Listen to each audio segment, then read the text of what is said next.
In the past, people thought volcanoes were mountains of fire. Nowadays, we know they are openings in the surface of the Earth. There are about 1,500 active volcanoes around the world. Most of these are in an area called the Ring of Fire. It's around the Pacific Ocean.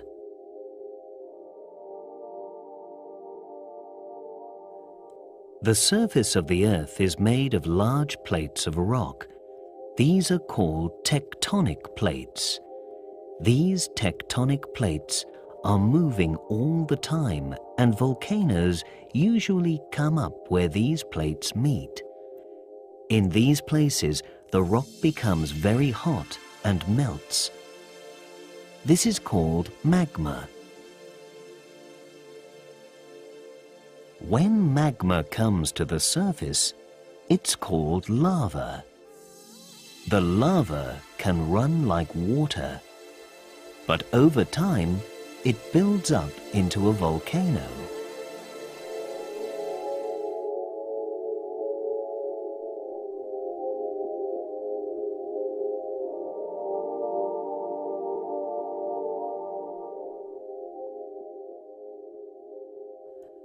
One of the world's most active volcanoes is Kilauea in Hawaii.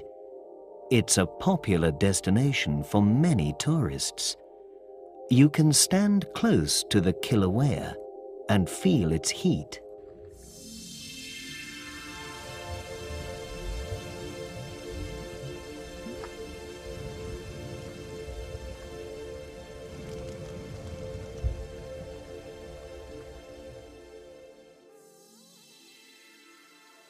But some volcanoes are more dangerous.